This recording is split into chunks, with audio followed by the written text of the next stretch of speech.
What's up, guys, and welcome back to the channel. I'm Nia Matt, and I hope you're all doing great. Today we are going to talk about Chelsea's 3-0 win at Stamford Bridge against Aston Villa in the Premier League. I mean, glorious days at Chelsea. We are on such a good form. The system is working so well. I mean, Enzo has successfully incorporated his system into these boys. The way they play, the way they move, the way they defend, the way they pass, the way they score, everything is just fluid. Everything is just working so beautifully, and I can't be anything less than excited to see these things. When I see these kind of performances, this kind of dominant performances from Chelsea, I mean, it's just exciting. They're currently third on the table as a result of that win. They're only third because of alphabetical order, as they're on the same points as Arsenal and the same goal difference as Arsenal. And yeah, I'm hoping City can do something against Liverpool so that we'll at least shorten the lead that we Liverpool has over us at the top. But yeah, at the time of recording, Liverpool are leading by a goal to nil. I think a goal from Gakpo in the first half. So I mean, that doesn't look like it's happening anytime soon. But yeah, but enough of that. Let's get straight into the review. We started this game really well, and if I say we dominated from start to finish, it's probably an understatement. We controlled the game fully. Early as the 7th minute, we got our first goal. Our first goal came from Jackson. Already before that, we were pressing them a lot. The goal came as a result of a Neto cross that was headed away, and then Aston Villa defenders couldn't get it away enough. And Cucurella did very well. I mean, he did very well to win possession of the Aston Villa defender. I think it was Konsa. Did very well to win it off him, and then he played a 1-2 with Sancho, and then he put a beautiful cross into the box. That it was slightly deflected, and it fell to Jackson, and Jackson just buried it. He just buried it into the bottom left corner of the goal.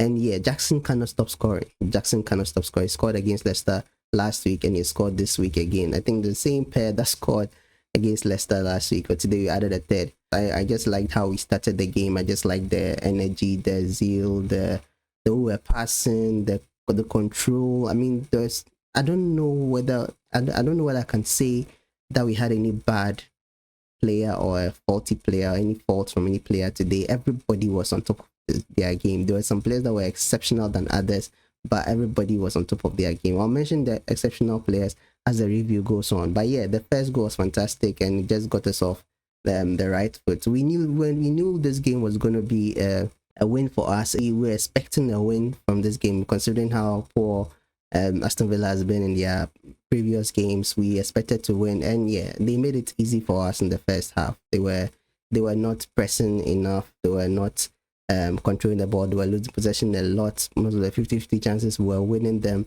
So yeah, I don't know what happened to Aston Villa. They started very well under Unai Emery, and then all of a sudden they just started crumbling. I don't know whether they lost some crucial players over the summer. I don't know. I don't follow their transfers, but yeah, it's good for us. Good start. Jackson scored, but I feel like he could have gotten about 2 or 3 goals in this game. He could have gotten a hat-trick in this game. In the first half, Martinez was making some silly mistakes. I don't know what it is, whether he was injured or his head wasn't in the game, or he doesn't want to be there. I don't know. He made a very silly mistake. I think not long after Jackson scored, he passed the ball straight to Jackson, and I think Jackson, you see, the thing, nobody was expecting it. At Martinez's level, nobody was expecting him to make such a mistake. So I don't blame Jackson for not making the most out of that chance, but I just feel like he should always be aware. His control of that ball let him down. And Martinez was able to cover ground and block the shot from going in. That was one chance where he could have doubled his tally. There was another chance in the second half where I also thought he could have done better, and I mean, he was in on goal and he made too many touches on the ball. It was a good pass from Enzo or Caicedo, I think, and he made too many touches on the ball. He should have just taken it after the first touch, controlling the ball. He should have taken the shot, but he made another touch, and then the keeper came out to recover the ball. Yeah, so I don't know. He's doing well. We want him to score goals. That's what we've always wanted him to score. We want him to score more than he misses. So and that's what we are seeing now. We are seeing him score more than he misses. Last season was very bad. He was missing a lot of easy chances. This time he makes the most of the chances that he gets. He now has 8 goals in the Premier League, I think. And yeah, that's good. That's very, very good for us. And then the 36 minutes. I mean, like I said, our passing in this game was fantastic, and this goal proved it. Like I think a pass came to from Caicedo to Enzo, and Enzo played a 1-2 with Cole Palmer, passed the ball to him, made a run into the box, and then received the ball from Cole Palmer, and then the control, the touch, and the finish, fantastic. It was a little bit reminiscent to what Nkuku scored over the week against Heidenheim. Controlled it with the left, played it with the right. The same thing Enzo Fernandez did. But Enzo Fernandez was running towards goal, so the control and the finish had to be perfect, and he did it perfectly. And he really made justice to the number 8 that he's wearing, because that is something we've seen Lampard do time and time and time again, running in late into the box and getting that touch and finish. And yeah, it's fantastic. It was fantastic to see Enzo Fernandez again on the score sheet. Where he didn't score a lot when he joined Chelsea. Now, I mean, the goals are just coming from nowhere, and yeah, he's back. He's fully back. I know there were some talks among Chelsea fans whether he was good enough to be at Chelsea still, whether we needed to sell him, whether he has lost form. I mean, sometimes I don't know how Chelsea fans can be so, some Chelsea fans, not all Chelsea fans, some Chelsea fans can be so reactionary. Like, we have a gem of a player. He won the best young player of the tournament in the last World Cup where Argentina won, and I don't know how we were saying that he has to go and he was the problem. And some of these agendas that start up in the fan base, I just don't know whether they are started from actual fans or they started from rivals, and then they try to make some small sense of it, and then fans latch onto it and then they spread it. I just don't get it. I just don't get it. But yeah, Enzo Fernandez was fantastic. I was about to say fantastic because of his surname, fantastic today. And yeah, I mean, he was one of the players that stood out today, in my opinion. Like, one of the players that was Caicedo. I mean, a masterclass performance from Caicedo today. I mean, his tackles, his passes, his runs, his interceptions. I mean, fantastic. When the game started, I thought he was going to play as a right back, because it looked like that's where he started. And when I saw the formation online and even before the game started, they put him at the right back position. But as the game progressed, he moved into midfield to make a 3-man midfield, and then the defense became a 3-man defense. But when we were on the back foot, when him slot back into that defensive role, and yeah, he was fantastic today. He was some of the tackles were so clean, so clean. He just, I've said it many times, but he just reminds me of Kante. He's not at Kante's level yet. Maybe Kante is here and he's creeping up, but the performances that he delivers time and time again, it's absolutely excellent. So that goal came in from Enzo Fernandez, and then we went into the halftime break leading 2-0, and we knew, well, when we come back from the halftime break, we were always going to extend the lead. And yeah, it took some time. It took some time before that happened. We got some close calls. Like I said, the Jackson two. He actually had 2 chances. One where he just skyrocketed, and then the second one I talked about earlier, where he had too many touches and then he couldn't score. And yeah, but we got a goal. We got a goal eventually from no one other than Cole Palmer. I mean, the guy today, Palmer wasn't. I've seen Palmer perform at his top best, like his best.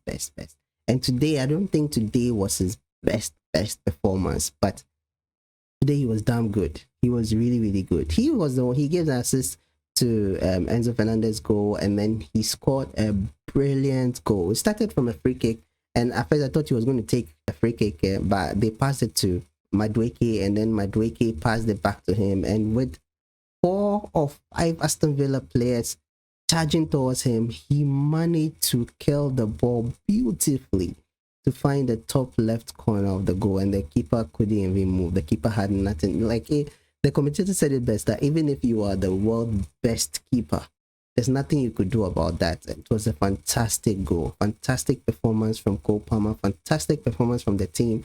And yeah, I mean, his goal drought is over. I think he last scored against Newcastle in the Premier League, and then I think 3 games, or I think like about 3 games he has started and he hasn't really scored. But yeah, he's back scoring. I just hope the goal scoring continues. And even you see, this is testament to how good we are actually in the league, or how good our form has been, because Cole Palmer hasn't been scoring, he hasn't been assisting, but we've not really suffered as a result of that. People say, oh, we are a one-man team, if Cole Palmer is not there we can't do anything. No, it's evident in the conference league games. Cole Palmer doesn't play the conference league games, but we win. We have a flawless record there. I don't think that stands at all. But yeah, good performance from us, good solid performance. Like I said, we are third on the table just because of the alphabetical order. I think Liverpool is still leading Man City by a goal to nil. So yeah, that gap will be extended further between the first and then the second and third places. So we just have to keep winning. Liverpool are not going to maintain this form to the end of the season. We are now, I think, 12 games in or 13 games in. So there's a lot more to go. So yeah, you just have to keep believing. Enzo Maresca says we are not there yet. We are not title contenders. I don't want to also believe that. I don't want to also be thinking that we are title contenders yet. But we are getting there. We are moving little by little. And if the teams above us slip up, we are there. I just think we just need to have that cutting edge that is able to beat the big teams as well. Today, this season, we've not done really well against the big teams. We've lost against City, lost against Liverpool, we drew against Man United, we drew against Arsenal. So we have to be winning those games, because if we won at least 2 of those games, we would be in a better position at the Arsenal game. Yes, we didn't really start in our favor, but I wanted us to win that game. The Man United game, we should have won that game. These are things that we have to work on. But for now, we are able to just win games, and as the time goes, just rack up the points, and then yeah, surely we will be there. Thank you so much for watching this review. What do you think about the game? What do you think about the goals that were scored? What do you think about, did I leave anything out?